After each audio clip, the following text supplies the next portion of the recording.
Good afternoon, everyone. How is everybody doing? Welcome to Southern Gal True Crime. This is my day late missing person Monday video and or live stream because I didn't get a chance to record a video or do a live stream yesterday because I had a lot of stuff going on. So welcome to everybody who'll come into chat, anybody watching the replay. If this is your first time here, thank you so much for deciding to drop in and spend some time with us today. I share missing persons, cold cases, current true crime in the news, and more. So if that sounds like your cup of tea, please consider subscribing if you haven't already. Like, share, comment, all those things help smaller channels like mine reach more people to get this information out. I usually cover the lesser known cases that don't get all the national media attention. Those cases are important too, but there are so many cases that don't get national attention, don't even get local attention that they deserve. So I like to bring as much awareness to those cases as I can. You can also find me on Facebook at Southern Gal True Crime. I have a Facebook group and a Facebook page. I do put stuff in the group and on the page that I don't put here on YouTube. The group is a private group, so in the group we can kind of have a little bit more in-depth discussions and opinions. It's not broadcast to the whole world like it is here on YouTube. So please consider checking the group and the page out. You can also contact me if you have any questions, comments. You can either email me or leave a comment. Just making sure my computer's not frozen up. If you have a case that is dear to your heart, that you think either you knew the victim, it happened in your hometown, your home state, you don't think it's or anywhere that you don't think is getting enough attention, please email me the details, the victim's name, the state it occurred in, any information you may have, and I will do my research on it and I will share it for you. If you would like to help support the channel and the search for the missing, I have a Buy Me a Coffee account, a PayPal Me account, Southern Gal True Crime merchandise. You can find all the links to those in the About section of my page. A portion of any donations or merchandise sold goes to a nonprofit organization. A wonderful group of creators and behind-the-scenes people go out and help families free of charge, search for their missing loved ones, work on cold cases, try to get families answered. Very worthy cause, so please consider donating. And I think that is all my shameless plugging I have. I'll just put this up for a second. There's not really anything too graphic, but I always like to give a trigger warning before we get into these cases. So I don't put graphic stuff here, but some of it, obviously, you know, anything that has to do with a missing person homicides is always disturbing. Okay, with that out of the way, today is our Missing Person Monday episode.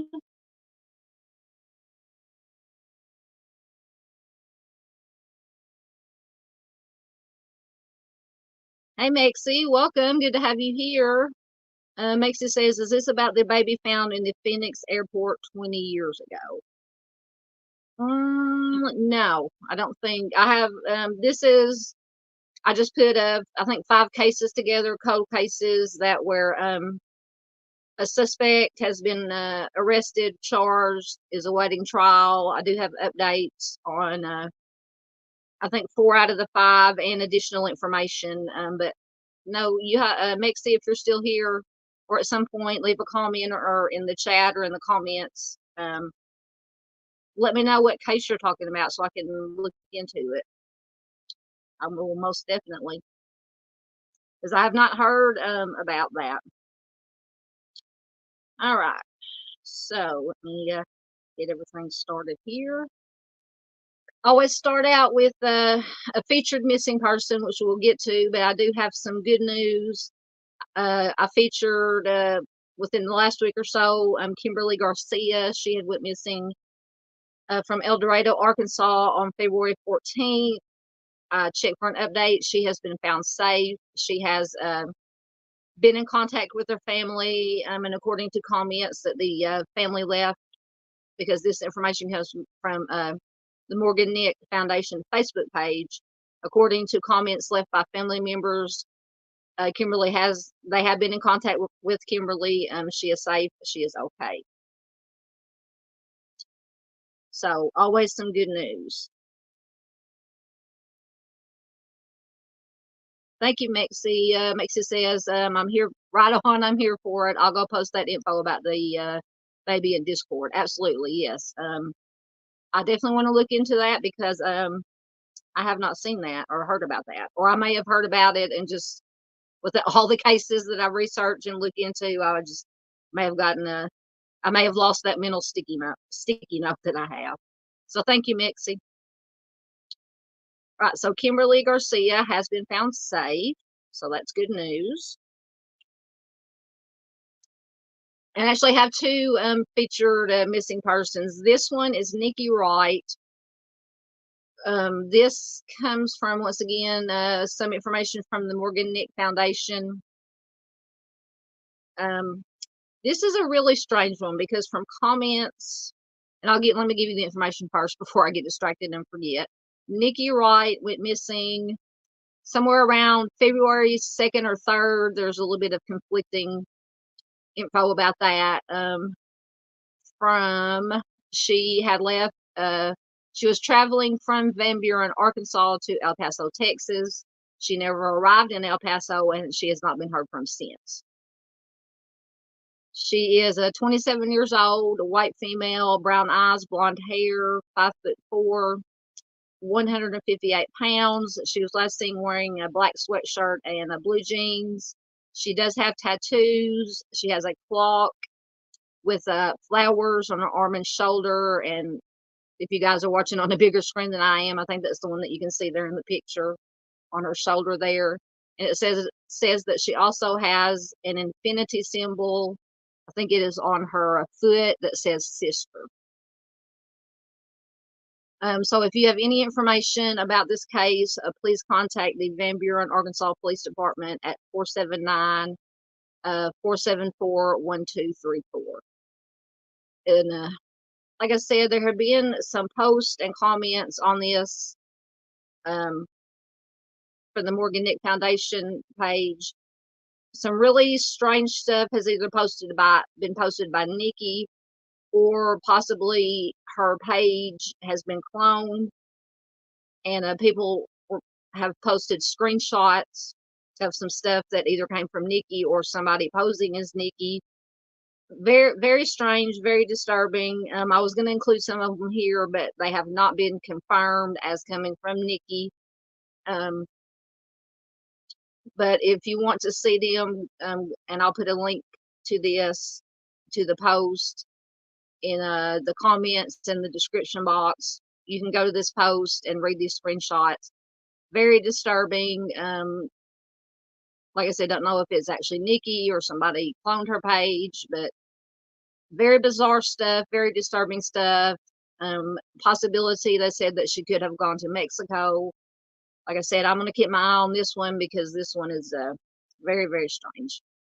But nonetheless, even if it is Nikki and posting, we don't know that for sure because family members, once again, have commented that they have had no contact with Nikki. They don't know who is posting this stuff, either on her page or this clone page. So, like I said, I'll keep an eye on it and give you guys any updates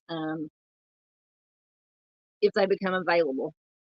Hello, Michigan Wifey. Good to have you here. It's okay. You're not late. I'm just getting started. I'm just giving some update or missing persons. Glad to have you here. Always glad to have you here. Michigan Wifey is OG. She's been here with me since the beginning. Always good to have you here, my dear. Always good to have everybody here. Everybody who's watching, chatting, lurking, watching on replay. Thank you so much. And earlier I checked, and we are up to, and I did a post last night. The subscriber count is up to almost 460 now. My viewing watch hours that I need to qualify for, because apparently YouTube updated a policy, and now they have like a limited monetization where if you have 500 subscribers and I think 3,000 watch hours, you're eligible to, you can get super stickers, super chats, things like that. So thank you guys for watching, for sharing, for subbing. We're going to get there, and I couldn't do it without everybody that supports me. So thank you so much. All right. So that was Nikki Wright. I should have put my hair back because it's getting in my face. This is Joshua Graham Caskey, and I believe I got this information from the Arkansas Justice Project. There wasn't a whole lot of information, and I might have to get a little bit close to the screen here to read it. He went missing January 18th of 2024, and I can't remember exactly where it's from. It's the information to call is the Winterset Police Department. I'll have to look and see. It is in Arkansas. He is a white male, brown hair, 5'10", approximately 165 pounds.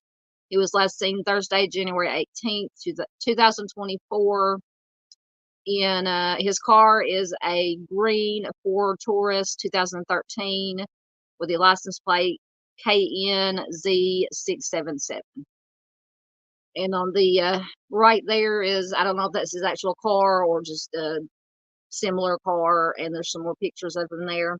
This one's another one too that he has been reported missing. Apparently his family and loved ones have not had contact with him.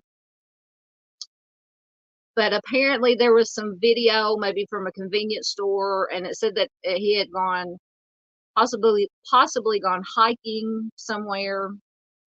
But then they said there was maybe some convenience store or some kind of video footage that has seen him in and out of different places. Did not appear to be in any distress or anything wrong.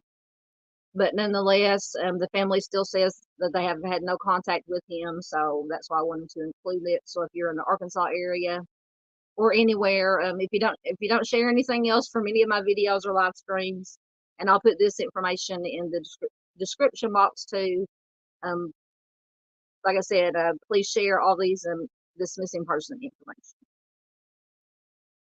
Michigan Wifey says, "Heck yeah, yes ma'am, yes ma'am." You're one of my OGs. I have to come up with a better description for my OGs. Y'all can help me come up with with some names. All right. So, missing person Monday, a day late. Like I said, I've had a lot of things going on. Unfortunately, my mom has been sick.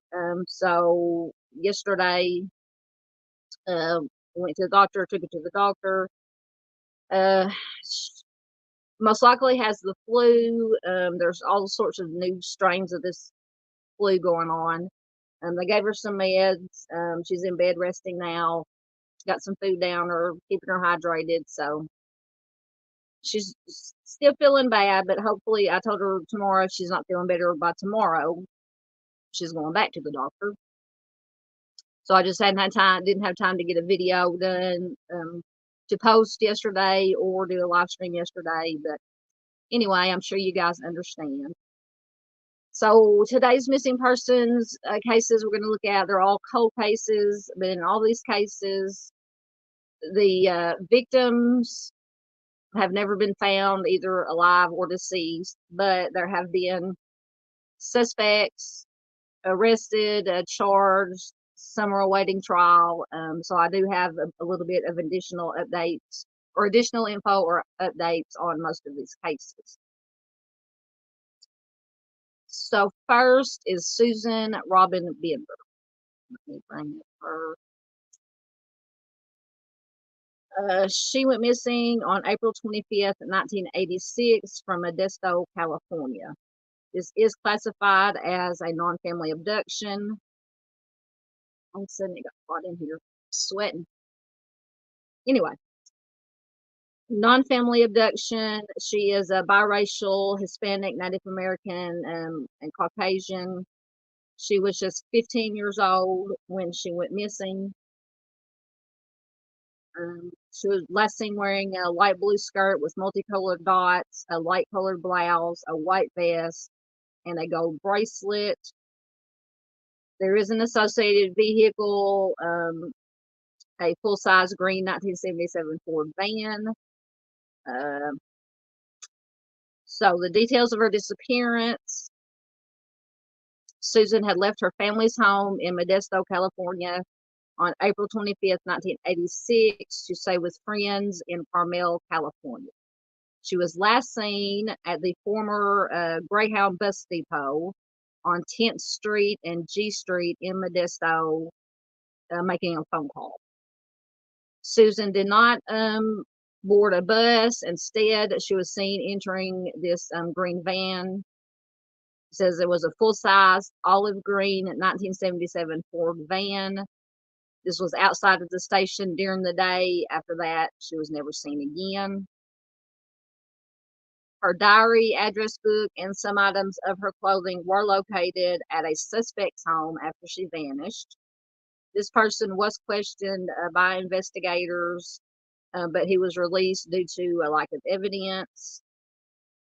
In August of 2023, 76-year-old Raymond Lewis Stafford, over here, and this is Raymond Lewis Stafford, was arrested in Texas and charged with homicide in Susan's case. And apparently her mother had worked at his security business, and it was his rental van, which Susan had been seen getting into at the bus stop, this olive green van. Shortly after Susan disappeared, Stafford allegedly told an employee that he had, trigger warning, that he had strangled a woman with a cord or a wire and buried her body somewhere near Yosemite National Park. And obviously, foul play is suspected in Susan's case. Remains unsolved. I do have a little bit of additional information about her possible, Mr. Stafford, I want to call him Mr. Stafford, said about where he allegedly buried her body. But if you have any information about this case, you can contact the Modesto Police Department at 209-572-9551.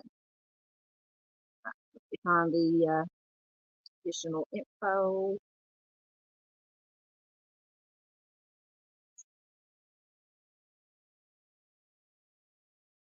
I'm on the right article. Ooh. I've been chilly all morning, and now when I start doing this, I'm burning up. Okay, so this comes from the independent.co.uk, the UK website apparently, and it is from August August of 2023. So it says teenager who went missing 37 years ago may be buried in Yosemite National Park. Susan Robin Bender was 15 years old when she vanished from a Modesto Greyhound station in 1986. A man who has been a longtime suspect in the 1986 disappearance of a California teenager may have confessed to burying her body in Yosemite National Park. Raymond Lewis Stafford, 70, was arrested in Texas earlier this month and charged in connection to the cold case homicide of Susan Bender.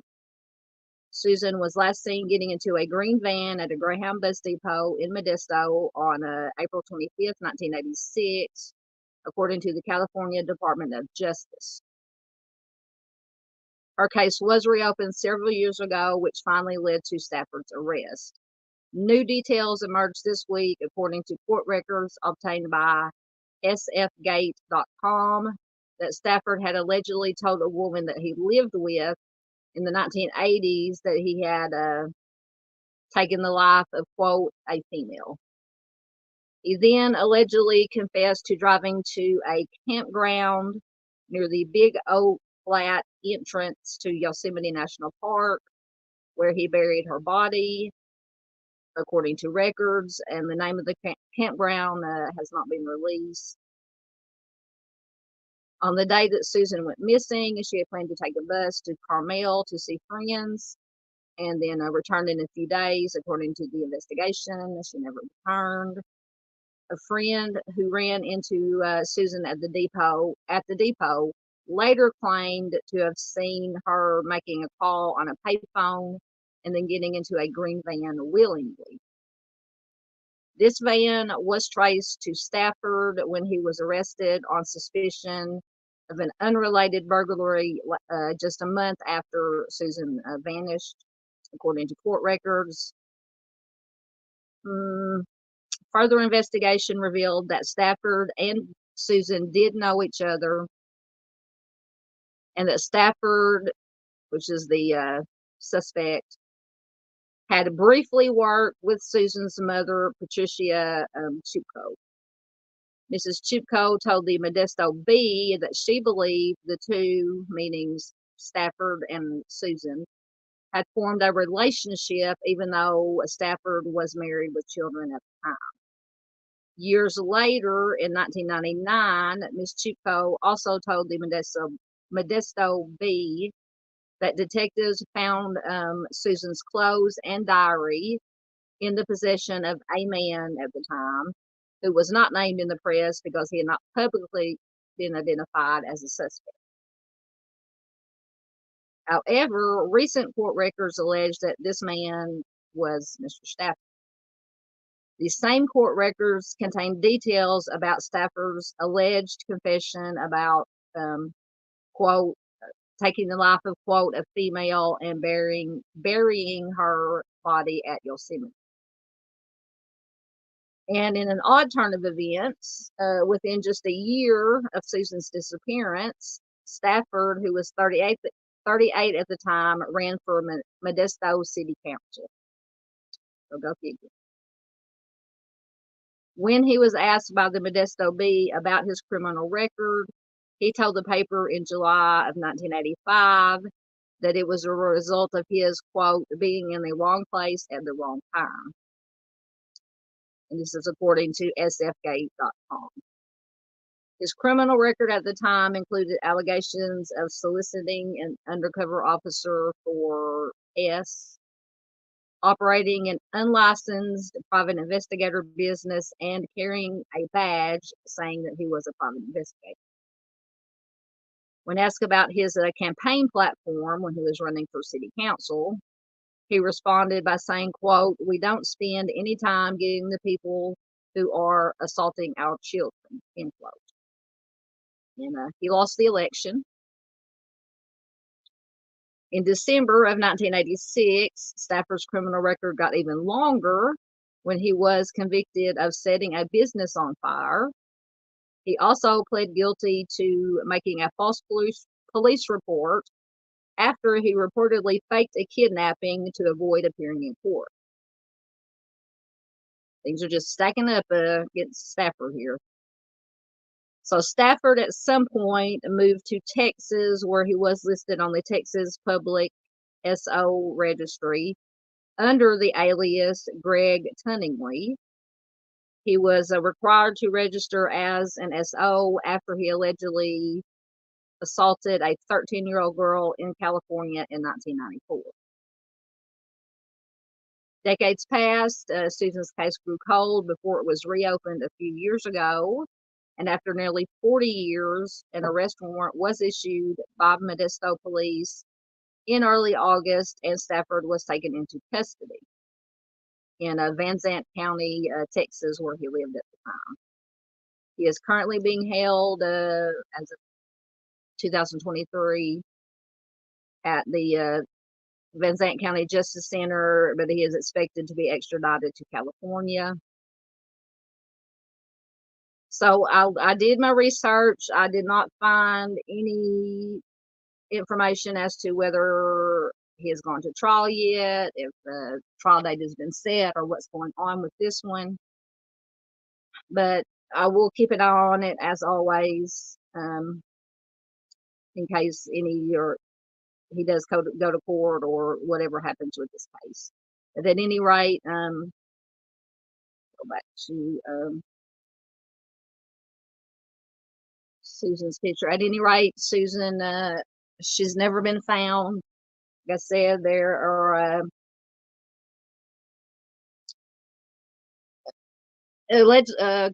allegedly he said that he buried her body somewhere in Yosemite, in a campground at Yosemite National Park. So hopefully at some point that area can be searched or looked at to see if anything comes of that.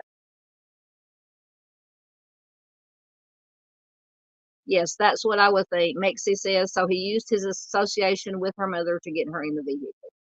That was my thought too, because this witness or this friend that said that they knew who Susan was said that she willingly got into this green van that came back to Stafford.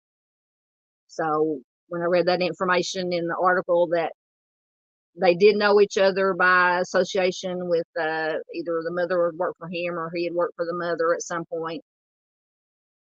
That would be my guess. Yep, absolutely. Yep. I'm not going to say it out loud, but I'll put it up on the screen for a minute. Most definitely. Bad man. Bad man. Like I said, hopefully at some point they can get up there.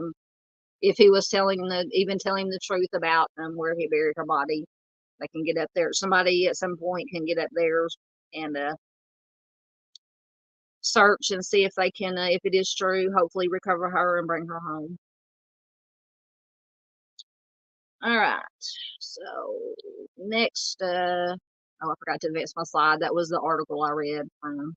I always forget that I get caught up when I'm trying to do 3 things at one time and forget to advance my slides. Next, we have Shanitia, and I'm going to butcher these names, Shanitia Eures-Lewis. And let me find her information. I think I remember to bookmark all my articles and this basic information about all the details comes from the Charley Project, and I'll put a link to the Charley Project in the description box. So this is Shanitia Eures-Lewis. I apologize for butchering these names. Shanita went missing on July 17th, 2022 from Newport News, Virginia. She was classified in danger missing. She was 35 years old when she went missing. 5'7", 145 pounds. Her nickname was Nita and some agencies refer to as Shanitia Eure. She had a Christian fish tattoo on her neck, a tattoo of a flower and the name Adrian, keep that name in mind, on her foot, and an infinity sign tattooed on her ring finger. So Shanitia attended the day she went missing, or was last seen, had attended Sunday services at Gethsemane Baptist Church in Newport News, Virginia on July 17th, 2022. She was an active church member and a clerk for the church. Later that day, she was seen by her children in an argument with her husband, Adrian Salvatore Lewis, in their driveway. They left together in Lewis's 2014 Chevy Silverado, and this was around 9:30 a.m. 6 minutes later, Adrian was seen on surveillance video in the parking lot of a Little Caesars restaurant, wiping the inside of the passenger door of his car. And according to, I'm assuming, witnesses, only Shanita's legs, trigger warning. I did a trigger warning at the beginning, but so, or maybe it's from the surveillance footage. They could see that only Shanita's legs were visible on the video. They were on the passenger seat, motionless. According to Shanita's sister, Deidre, Shanita and Adrian were having marital problems and had been for months. Adrian had repeatedly accused Shanita of infidelity. She denied it. Multiple witnesses said that he had threatened to take her life multiple times. He told a close friend he himself was being unfaithful, and when the friend said that he could hardly expect fidelity from his wife if he himself was not being faithful, Adrian reportedly replied, quote, "I'm from the street and I handle things the street way," end quote. On July 5th, Shanita told her husband that she wanted a divorce. Adrian said that he didn't understand why. Go figure. On July 14th, Adrian threatened to harm himself, which prompted Shanita to remove the family's firearms from their home and take them, along with their 2 children, to Deidre's home for safekeeping. On July 17th, Shanitia and Adrian went to Deidre's home to pick up their children at around 1:30 a.m. At 9:40 a.m., Adrian called Deidre and said Shanita was having an affair. So once again, we're back to the accusations of infidelity. At around 12 p.m., he called again and said that he and Shanita had had a, quote, verbal altercation, and she had jumped out of his truck near a Wawa gas station on Jefferson Avenue and Harpersville Road. But surveillance cameras in that area did not support his statements. Following this call, Deidre reportedly tried to contact Shanita. She got several texts from Shanita's phone, but never actually spoke to Shanita herself. Investigators believe the phone was under Adrian's control at the time. On the day of Shanita's disappearance, she had told a friend her husband had cloned her phone, meaning he had copied the data and identity of one phone to another. At 3:45 p.m., Shanita's sister was on the way to Shanita and Adrian's home and saw Adrian's truck parked next to a dumpster in a parking lot. And this was on Jefferson Avenue. She stopped to investigate, and she saw Adrian, which is the husband, placing several items in the dumpster. Police later recovered these items, and they included a dirty shovel, Shanita's purse, her sandals, and some of Adrian and Shanita's personal documents, and a blanket with a suspected handprint on it.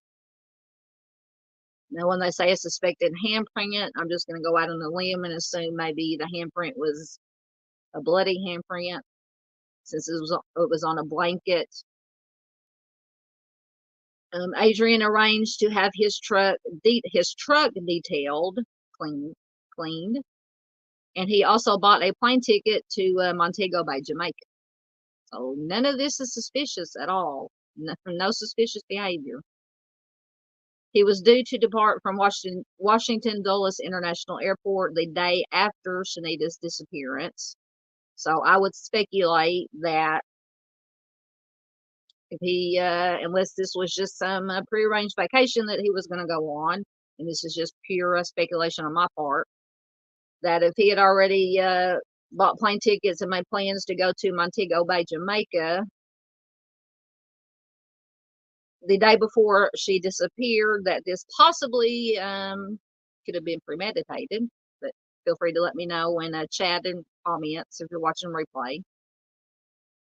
So instead of going on this trip, he was detained by police at the airport at 4:15 a.m. on July 18th.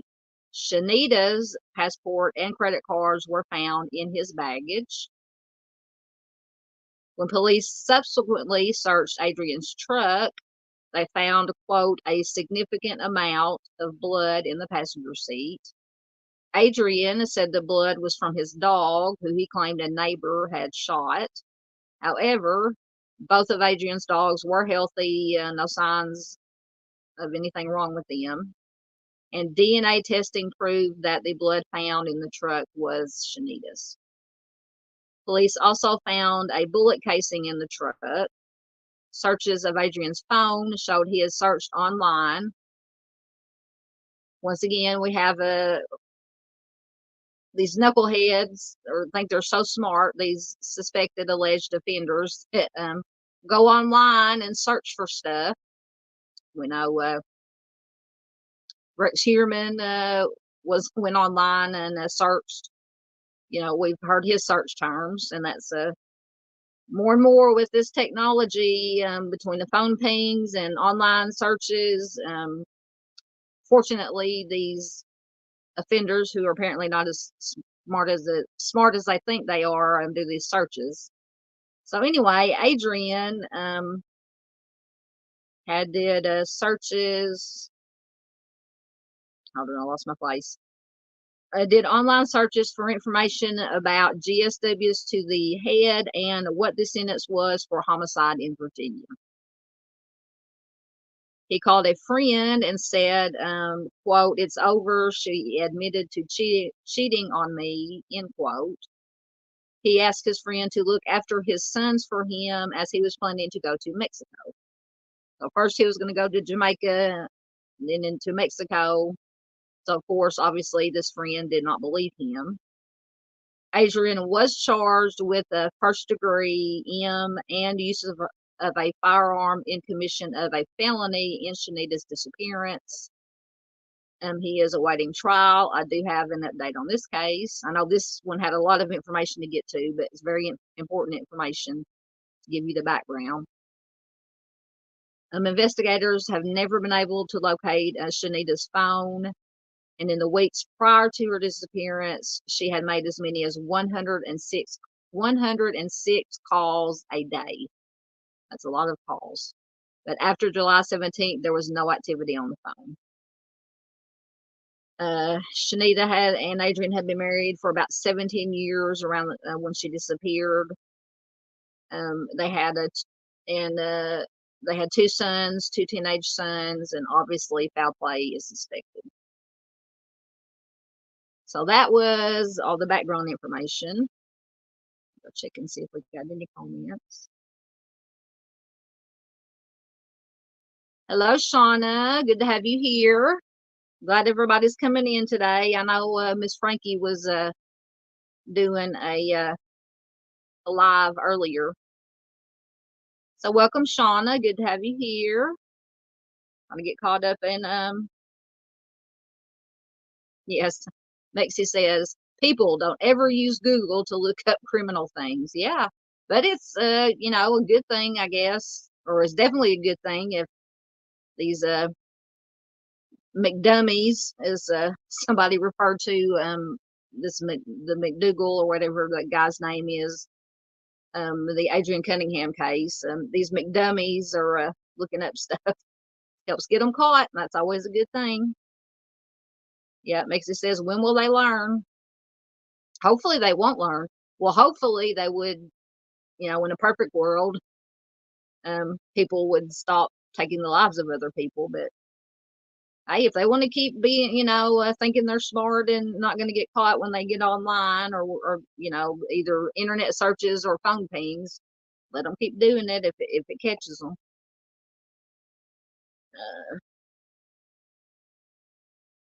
Shauna says that she loves tea. I do too. Speaking of which, I got my sweet tea here with me.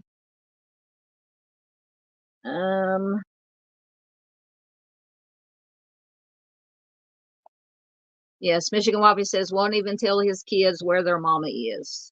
Nope. I think I'm caught up in comments. So there is an outcome in this case. Oh, give me a minute to find the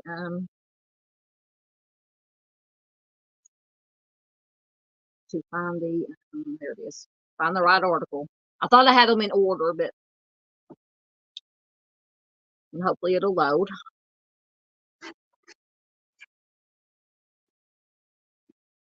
Welcome to everybody who's here. I see some more people are popping in.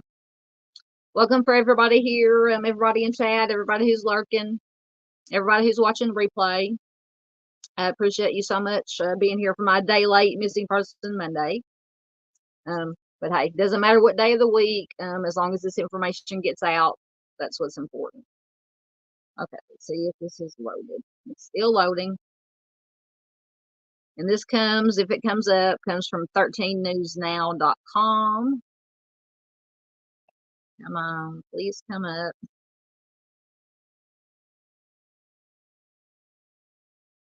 I have to close it out. All right, 1 minute. Sorry, guys. It's just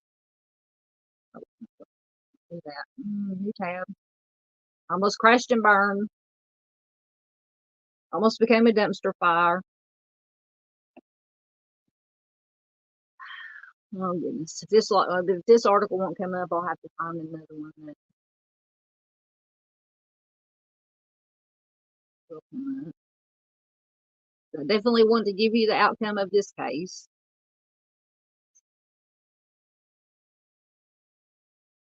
It's loading. Uh-oh. Junior pop in. Somebody saying hello. Oh, there he is. Hey, Junior Johnson. Good to have you. Good to have you here, my friend. Hope you're doing well. Do you know what state you're in today? That's the question. Sometimes Junior didn't know what state he's in. But he has good reason. I believe he lives, pretty sure he lives in Michigan, but he's been traveling, I think, to Kentucky, taking care of a family member. So safe travels, Junior. See. Oh, come on. I may have to go in search of a new article because this one's not coming up. I'm sorry, guys. My computer and the internet service was working just fine earlier, but of course, when I want to look, read an article, let me see if I can find another article that will. Hope everybody's doing well today. The sun is actually shining here in Arkansas today. Let's see if this one will come up. Let's see it. Advance my.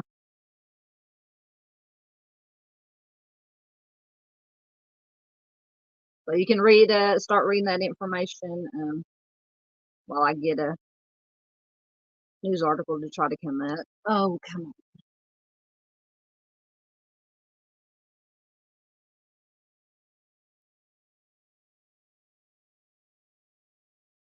Because he was charged. Adrian was charged with first degree. I read that part. Come on. Oh, nothing's coming up.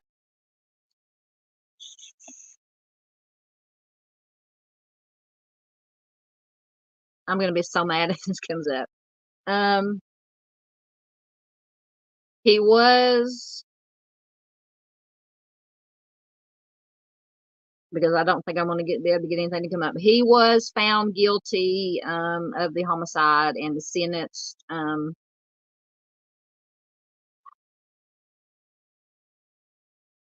Oh, something came up. Okay. So it finally came up. Adrian, and this was from, when was it from? January of this year, 2024. So Adrian Lewis sentenced to life in prison for homicide of wife who went missing in Newport News and was never found. Adrian Lewis has been, let me advance my slide. There we go. Okay. Adrian Lewis has been sentenced to life in prison. He is ordered to have, and this is interesting, he is ordered to have no contact with his children until they're 18, and then he is to have no uninvited contact with his children after that. So, was it Michigan Wifey, I believe, was asking about, he would give no, would not even tell his children where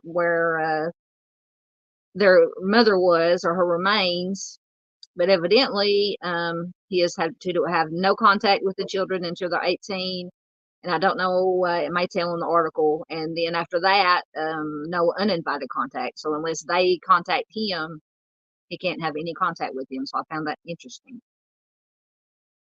So the article says a man who was found guilty of the first degree of his wife in Newport News was sentenced to life in prison Friday. At the sentencing hearing, Adrian Lewis was also ordered to have no contact with his children until they are 18, and then no uninvited contact after that. He is also ordered to have no contact with family and friends who spoke on the stand. So he is to have no contact with any witnesses that testified at his trial. Lewis was found guilty of first degree on September 28th. After listening to almost 2 weeks of evidence and witness testimony, the jury came back with a verdict for this case in 1 hour. So it didn't take them long at all. Lewis's wife, Shanita, was last seen by family and friends on July 17th. We went over this. He booked this the next day. He booked a flight to Jamaica. Officers arrested him. To this day, detectives have not found Shanita's body. At the sentence hearing Friday, friends and family gave victim statements. Deidre, who is Shanita's sister, took the stand first. She said, quote, Adrian robbed his own son of a mother's love. Absolutely. Both Deidre and Tony, who is the Shanita's father, said her nickname was Love. Deidre said she was Love. She demonstrated that every day in every way. Both Deidre and Tony spoke to 13 News Now. They said the sentence brought them some closure. Tony said it was a long time coming. I believe the judge made the best decision on the guidelines that he had to go by. And Deidre, the sister, says, I'm happy with the way everything turned out. Both Deidre and Tony said the experience has been tough for the children, but that they are doing well under the circumstances. So at least they have family support, somebody that they can rely on. Deidre said the boys are doing okay. They're still coping with everything, but they're doing well in school and making good grades, and that is all we can ask for. Absolutely. I'm just so happy that the children, these babies, have a good support system to get them through this. Tony, which is Shanita's father, says, my family seems to be a very strong family. They're still going to school. They're still making good grades. Lewis did not speak at the hearing. Attorneys representing Adrian Lewis says he maintains his innocence, of course. And they plan to appeal the sentence. That's per usual. not knowing where she is, not being able to give her the proper burial. She did not deserve that. She deserves to be laid to rest properly, said Deidre, which is, once again, Shanita's sister. So there is justice in this case. Someone has been convicted. Unfortunately, Shanita's body has not been found. Evidently, Adrian Lewis, the convicted offender in this crime, apparently he's not going to give up this information even to his own children so they can bring their mother home. So I have there's a lot of things I could say about Adrian Lewis, but I'm not going to.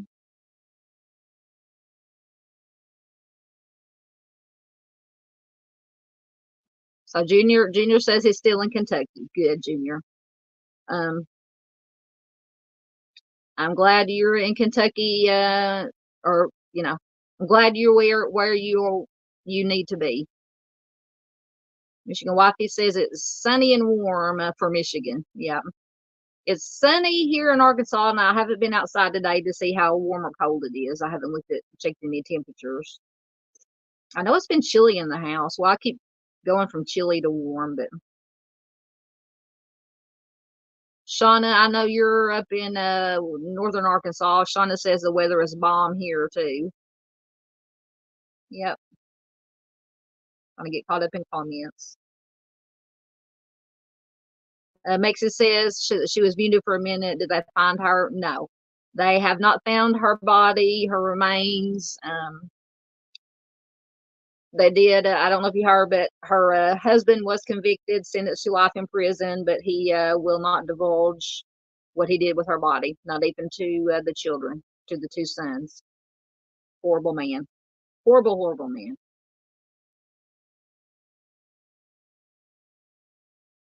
And it says, oh, well, that answers that. I guess that was the question you had. All right. So we have resolution. Somebody was convicted for this one sentence. Unfortunately, don't have a body yet. Maybe one of these days he'll decide to talk and tell where her body is, but I'm not going to hold out hope, because if he, people like that, they don't care. They don't have a conscience. In my opinion, they don't have a conscience. They don't care even about their children. All right. Let's see what is next. Next we have and I don't know if it's Dina or Dinah. Usually Dina is Dinah, so I may refer to either one, Dina or Dinah, in the course of my reading. Dina Michelle Shoemake. And let me find her information. Hopefully it won't take as long to come up. Usually the Charley Project information doesn't take long to come up. But as I say that, oh, there it is. So Dina Michelle Shoemake.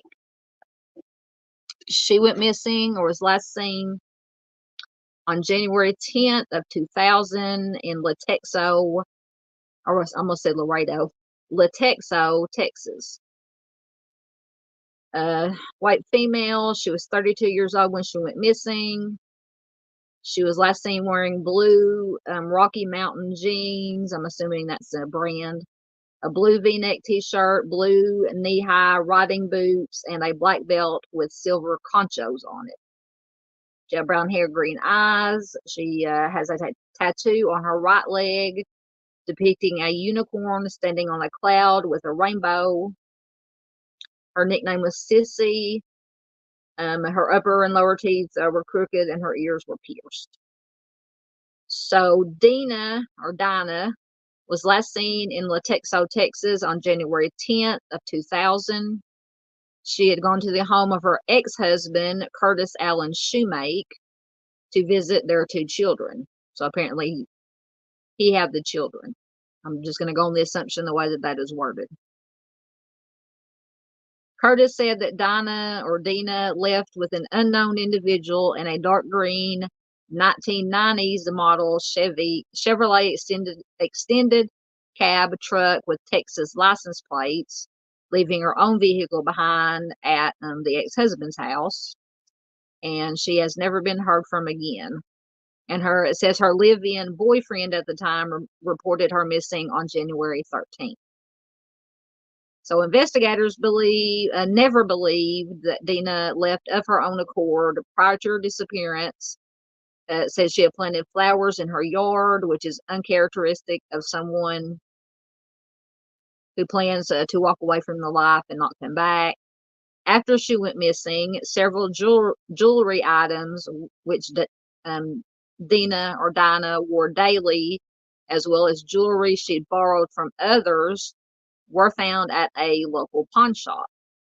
And authorities determined that they had been pawned by who? Her husband or ex-husband, Curtis. Surprise, surprise.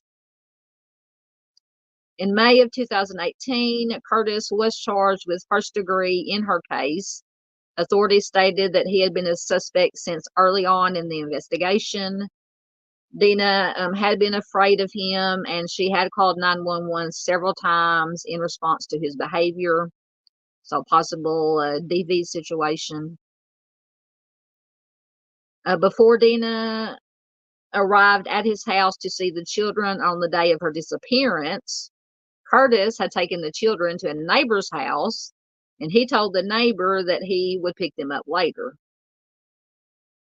So once again, I would speculate, this is just speculation on my part, that if he knew that Dina was coming over to see the kids and he took them to a neighbor's house and told the neighbor that he'd come pick the kids up later, possibly this one was premeditated also. That's just my opinion, my speculation. But please, you guys let me know in the chat or comments on the replay what you guys think. So let me find my place. When authorities went to Curtis's residence after Dina's disappearance, there was a strong odor of bleach. Although a black light test for blood spatter was negative, Curtis also pawned some of Dina's jewelry after her disappearance. And Curtis was released on bail and is awaiting trial for the presumed homicide. So if you have any information about Dina, her disappearance, any information on Curtis Allen Shoemake, you can call the Houston County Sheriff's Office at 936-544-2862. And I do have, I looked to see if any trial or conviction information. I did not find any, but I did find some additional information about how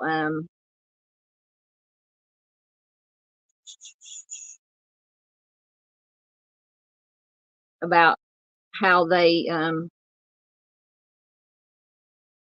got some of this information in or how he was arrested and indicted. So this is from, let me check comments and advance my slide. Oh, so this was, I keep forgetting to advance my slide. This is Curtis Allen Shoemake, the ex-husband. Let me check comments. Lexi says, what about his phone records? Are you talking about the previous case that we got the conviction? The Adrian Lewis, Shanita Lewis case? Just let me know. I'm behind in comments. And Lexi says, would that, excuse me. That was rude. Mexi says, would that lead cops somewhere? I know it's a needle in a haystack, but would be a good to search those areas. Yes, if you're talking about the previous case, we were talking about Adrian Lewis, Shanita Lewis. I would be hoping, because that was let me go back. That was the 2022. So yeah, they could most definitely oh, I think I went too far. They could most definitely check ping his phone to see. That's a good idea. I'm assuming that they did that. Maxie says definitely set up by Curtis. Yeah. And I think this one that we're talking about here too was a setup by the ex-husband, because like I said, if he knew that the sorry, my computer's behind.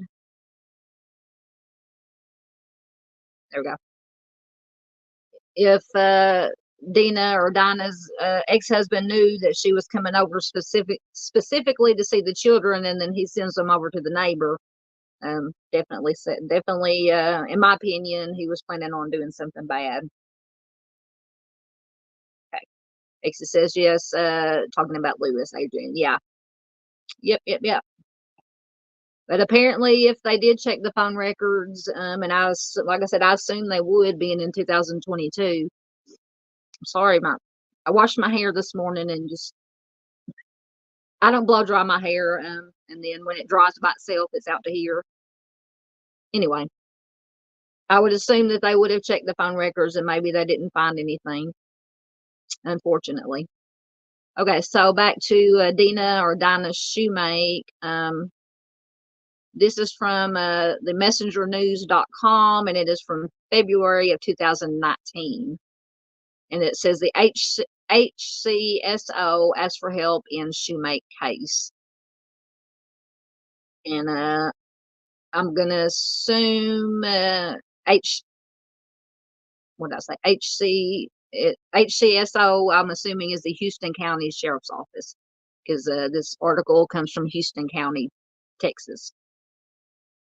So in May of 2018, an arrest was made in the cold case of Dina Shoemake, a 32-year-old Houston County mother who was reported missing in January 2000 by her then boyfriend. 18 years later, Curtis Allen Shoemake, the 60-year-old ex-husband of Dina, was booked into the Houston County Jail on the charge of first-degree M.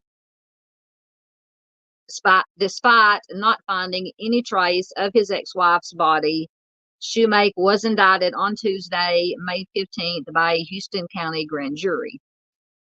He posted a $100,000 bond and was released from custody the next day. While the case continues to work its way through the judicial system, so apparently, like I said, I did search for any articles or anything about if this case is going to trial, any outcome. There was nothing, so I'm assuming, like they said, it's still working its way through the system. So while it's working its way through the system, an anonymous tip came in as to the location of Dina's body. It was received late last week, and this was back in 2019, by the Houston County Sheriff's Office. HCSO, or Houston County Sheriff Daryl Bobbitt, has expressed hope that the person who left the tip will come forward with more information on the case. The sheriff also indicated further tips may be made anonymously or in person, and the tips can also be sent by email to hcso@co.houston.tx.us. As previously reported in the Messenger, the HCSO received assistance, and I love this show, in the arrest of Shoemake from the team behind the true crime television show Cold Justice. If any of you guys, I believe it's on, I haven't got to watch it in a while. I believe it's on Oxygen Network, which we don't have anymore on my satellite. But I watched the first few seasons of Cold Justice. Excellent show. So we're referring to the team on Cold Justice. It says they have investigators, they have attorneys, and a lot of support staff that can assist us with just going through documents and finding things that kind of stand out, or even these subtle things that stand out to them that the investigators would overlook.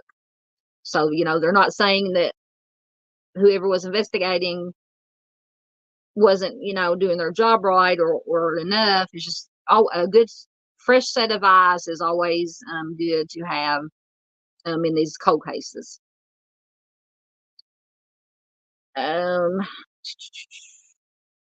After the evidence was reviewed by the department and the cold justice team, it was presented to Houston County District Attorney Donna Casper.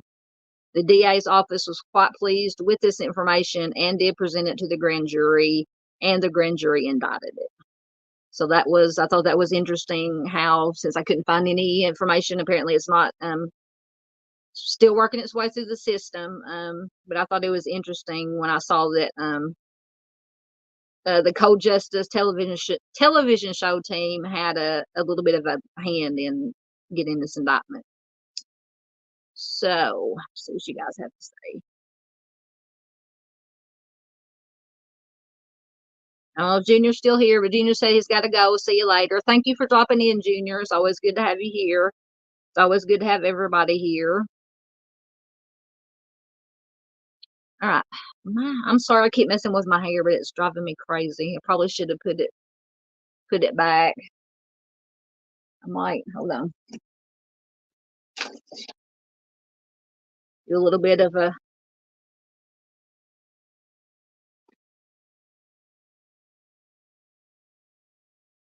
okay.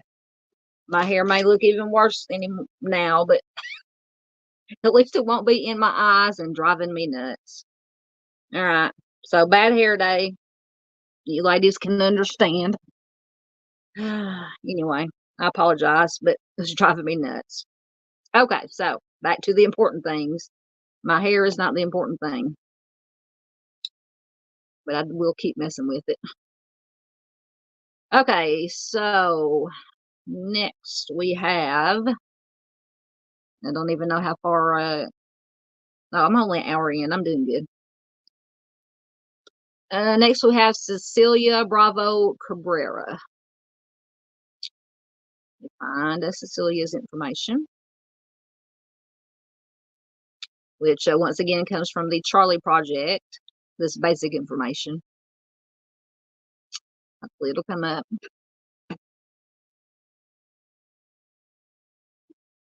Of course, it's going to run slow. Hope everybody's still doing good, hanging out there with me.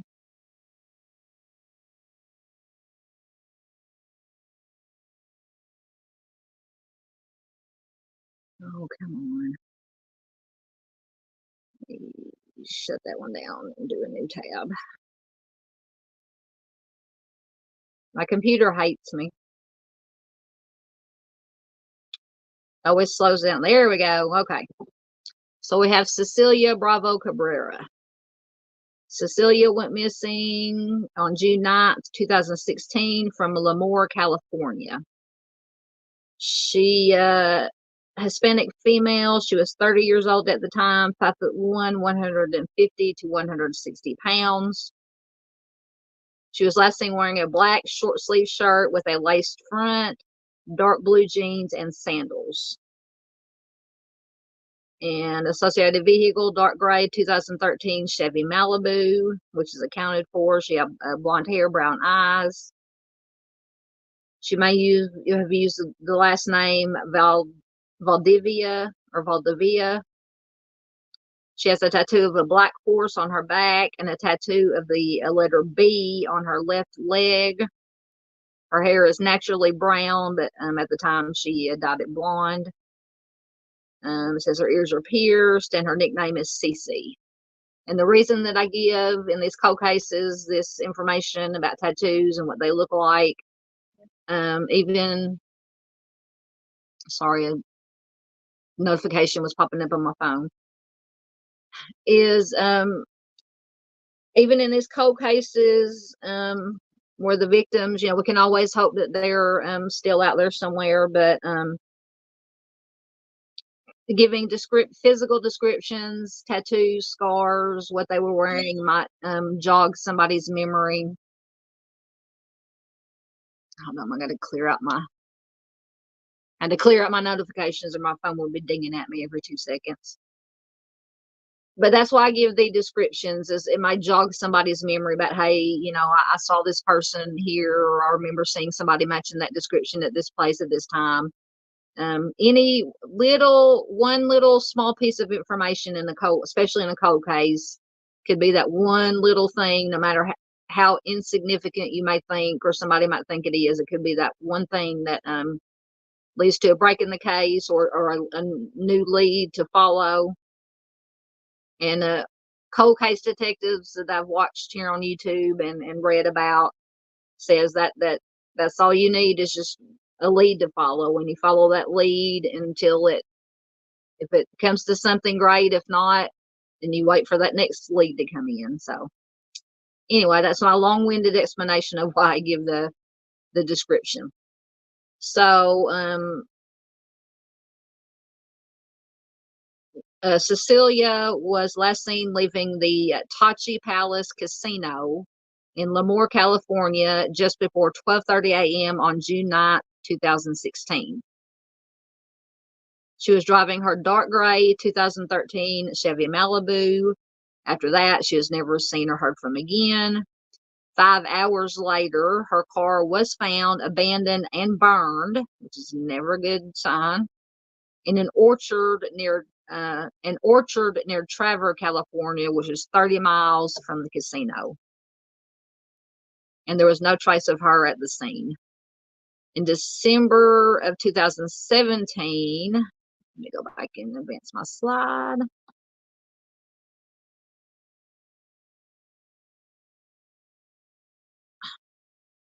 What am I doing? Oh my goodness, now I got everything. Hold on, I lost my, I don't know what I did, but I lost my,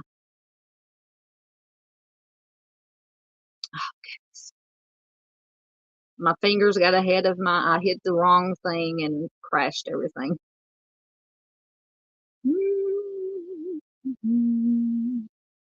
Because there's a lot of information to this one.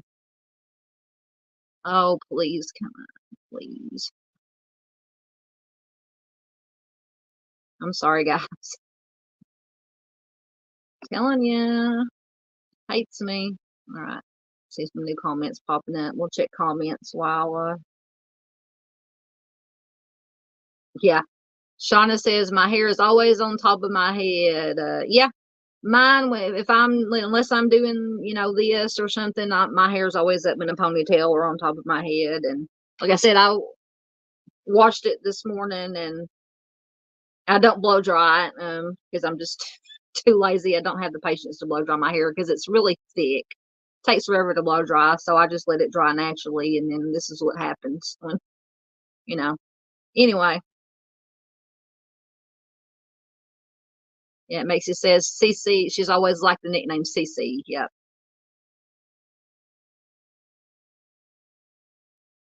Yeah, this makes it says holy smokes, this dude was already married. Yeah, and I'm trying to get this rest of this information to come up because this is a crazy there we go. It was a crazy story. Crazy situation. All right, so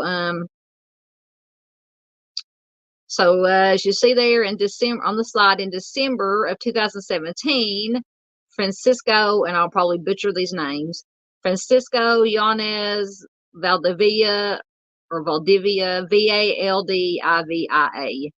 and Rosalina Lopez, who you can see on the slide there, were charged in Cecilia's case.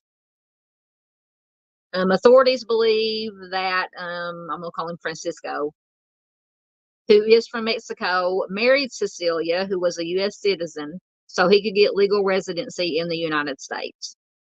However, at the time of the marriage, Francisco was already legally married to Lopez, the wife. Now you see on the bottom. He had married Lopez in Mexico in 2007, and then he married Cecilia in 2008.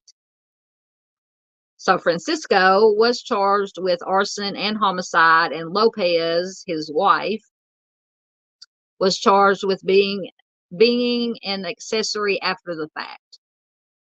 Francisco was already in custody on unrelated substance charges at the time that he was charged with homicide. When police were investigating Cecilia's case, they discovered that he was operating multiple Mary Jane grow sites. So Cecilia had gone out with Francisco on the night of her disappearance, which was, they say here, unusual because they rarely went out anywhere together. Well, I wonder why, because you already have one wife. Anyway, so both he and Lopez had previously threatened Cecilia's life. Since she went missing, Cecilia has not used any of her social media accounts.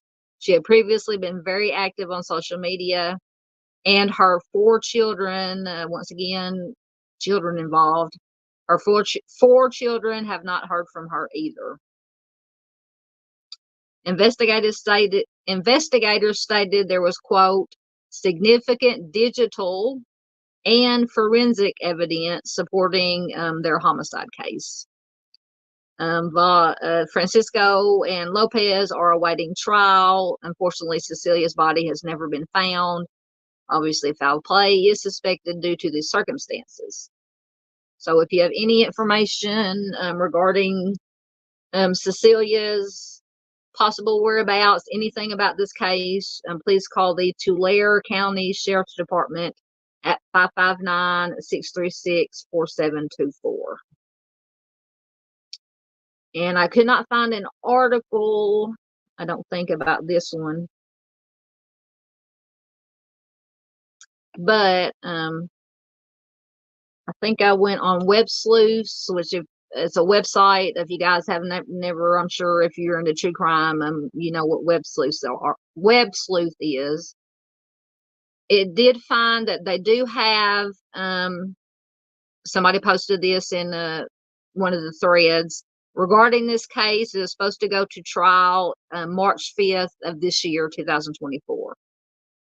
So unless anything has changed, like I said, I did search the Google machine, couldn't find any. This is the only thing that I could find about this case.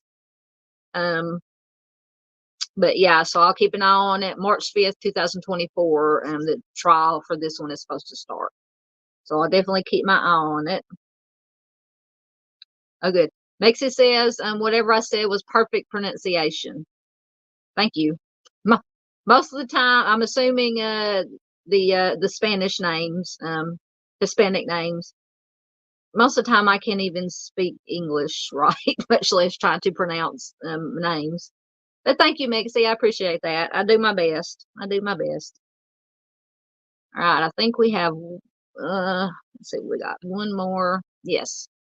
This is, let me get his information going. Mark Jeffrey Dribin. Oh, it came right up.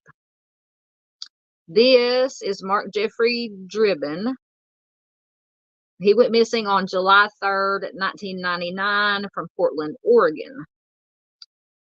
He was 42 years old at the time he went missing. Shaved head, green hazel eyes, mustache goatee. So I want to call him Jeffrey. Mark resided alone in a house in Portland, Oregon in 1999. He was last seen at the Eagle Tavern, which is on Southwest 13th Avenue and Burnside Street on July 3rd, 1999. After that, he was never seen again. His vehicle was discovered abandoned several days later near Southeast 43rd Avenue and Division Street in Portland, but there was no sign of him at the scene. Authorities believe that Mark his life was taken inside his home between July 2nd and July 6th of 1999. They found what they say, quote, substantial forensic evidence, once again, indicating that a homicide had taken place there. There were blood spatters all over the walls. Oh, I keep forgetting to say trigger warning, but blood spatter on the walls and indications that someone had tried to clean it up. Investigators theorized that Dribin's Mark's car was stolen from his house and parked on the street where it was located. Right, so let me go back over and advance the slide. This is Christopher Lovren. This guy is a piece of work. So in May of 2020, Christopher, and I don't know once again if I'm pronouncing the last name right, Lovren, Lovrien, was charged with Mark's homicide after genetic genealogy techniques determined his DNA was at Mark's house and in the car. And when authorities searched a shed, now this is where it gets horrible, even more horrible. When authorities searched a shed at this character's home several weeks after his arrest, trigger warning, they found the dismembered remains of another man who they determined was Kenneth Griffin. And Kenneth Griffin had last been seen alive in February of 2020. So Lovren has been charged with that homicide as well.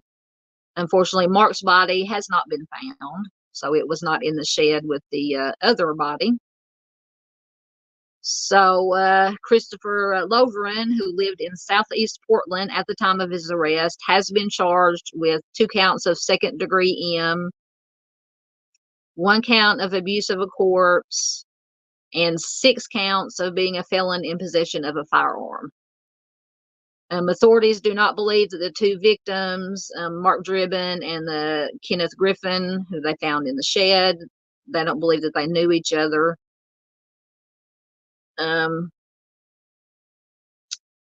at the time, Mark Dribin was employed as a cargo worker with United Airlines at the time of his disappearance. Obviously, once again, foul play is suspected. This case does have a resolution, and hopefully I can make sure my slides are advanced. I'm telling you this, in my opinion, I gotta find the article. In my opinion, this fella here could possibly have more victims, might even be a serial offender. Because for one, they found one man's dismembered remains in his shed. He was found guilty. I'm going to read you here. Was found guilty of Mark Dribin's homicide, and some things that he said. Yeah.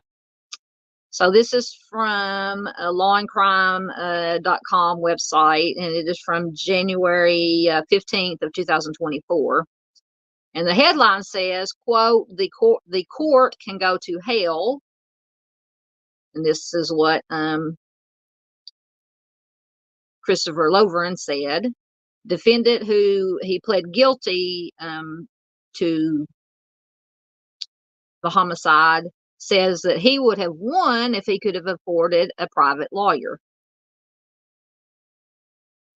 So, and that is a picture of him there on the right, left-hand side with the mask on. Just look at the eyes.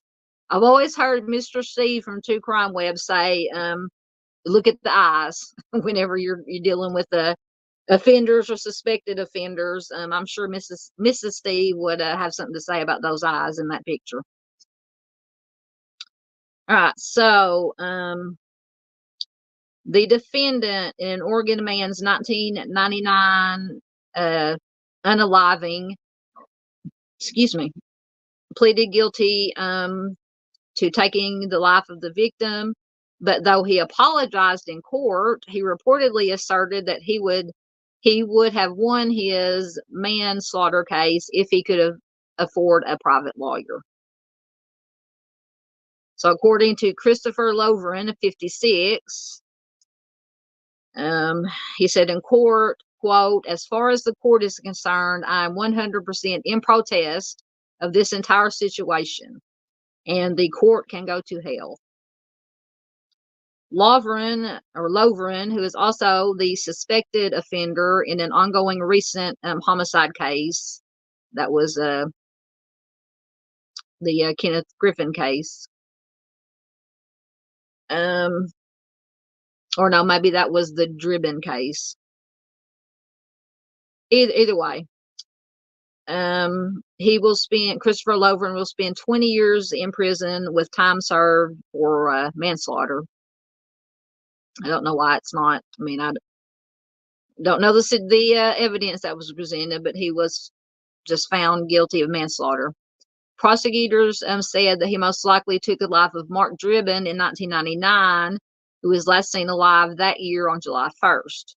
They conceded that they cannot tell exactly what happened that night. Lovren reportedly asserted that he said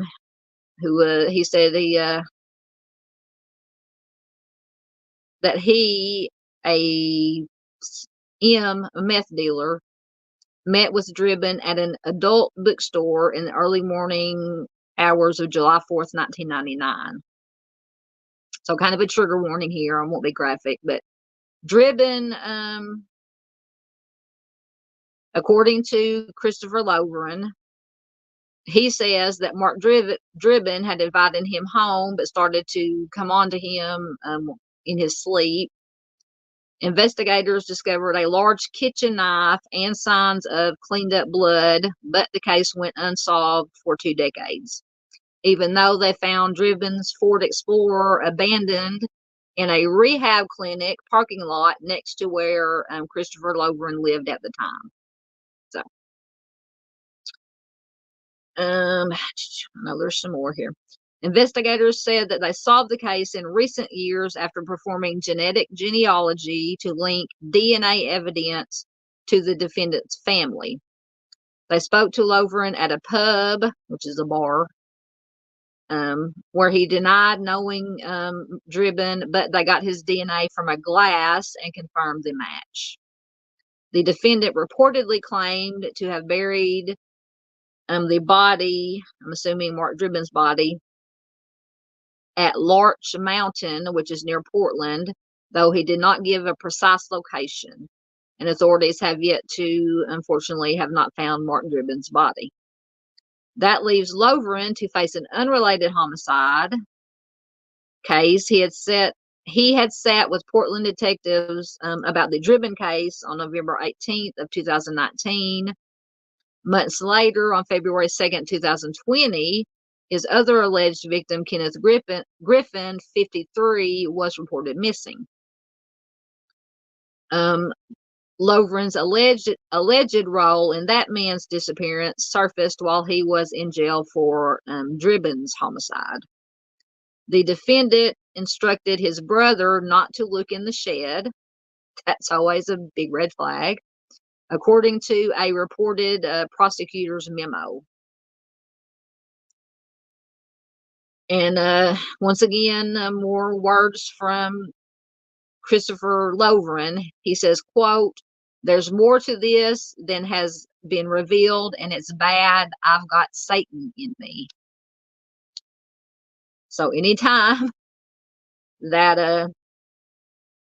an offender, alleged offender, or convicted offender says, "I've got Satan in me," that's never a good thing. So later, his defense lawyer repeatedly permitted cops to enter the shed, warning them to bring hazmat gear. So his lawyer actually said the cops could go into the shed. So apparently he was even like, yeah, this guy needs to be off the street. So his defense lawyer did allow the cops to go into the shed, warning them to bring hazmat gear. And inside, that is when they found Kenneth Griffin's body in 3, I'm sure I had 3 instead of 4, 3 plastic bins. Lovren reportedly told a grand jury that he took the life of Kenneth Griffin in self-defense at home after the man had tried to steal his credit cards. He said that he GSW'd him in the chest. Oh no, he used a crossbow in the chest And again, in the head was another arrow after reloading, he reportedly said. Lovren, who fired his attorney, probably after the attorney said, go look in the shed. So Lovren fired his attorney and is scheduled for a homicide trial to start in April, the Oregonian stated. So this was, when did I say this was from? So this article was from January of this year. So apparently in April of this year is when this trial is supposed to start. So I will keep an eye on this one too. Oh, let me go back over to. All right, that is what I had. Let's see what yeah,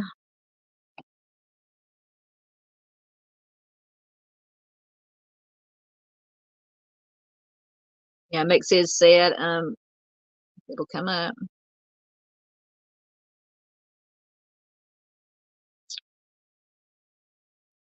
Maybe there it is.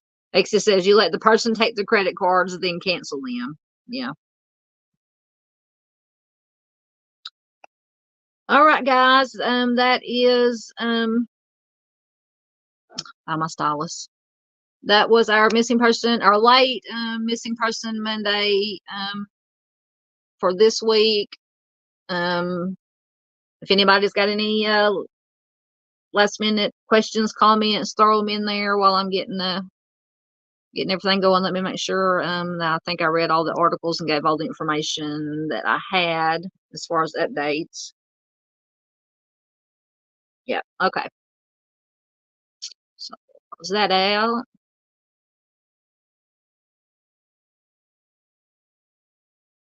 Yep, you guys are still here. Maxie says thank you for sharing. You're most welcome. That's what I'm here for. That's what I'm here for. That's what I'm here for. Michigan Wifey, thank you. You're welcome, my dear. Thank you, everybody who was here, participated in chat. Michigan Wifey, Maxie, Shauna, Junior popped in. Make sure I don't forget anybody.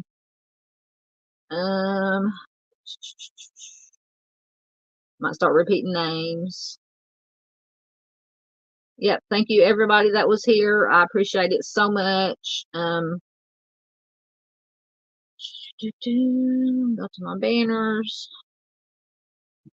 Once again, if this was your first time here visiting us at Southern Gaucho Crime, or visiting me and my wonderful community, if you found this live stream, this information informative or interesting or helpful, please consider subscribing, like, share, comment, all that good stuff. It helps small channels like mine get this important information out to as many people as possible. Please, before you leave here, or if you're watching replay, please hit that like for the live stream. It helps tremendously. Doesn't cost anything. Subscribing, liking, sharing, commenting doesn't cost anything.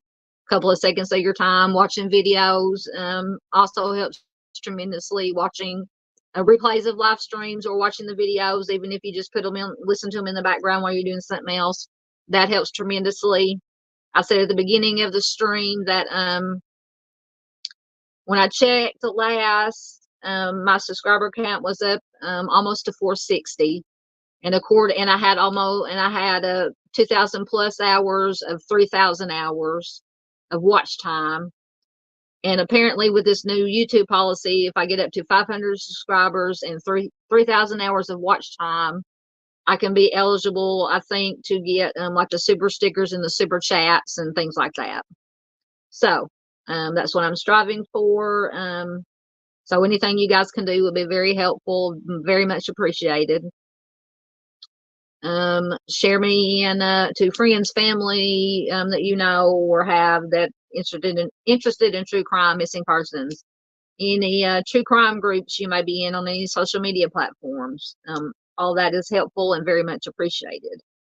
Once again, you can find me on Facebook, Southern Gaucho Crime, a group and a page. You can contact me if you have any questions or comments. If you'd like to help support the channel and the search for the missing, I have a Buy Me a Coffee, PayPal Me, Southern Gal merch. All those links can be found. I will put them in the description box when I can edit the live stream after it's over. And you can also find all these links in the About section of my page. All right, guys, I think that is all my shameless plugging once again. Put that back up there. So once again, thank you. Make sure go back in comments and check.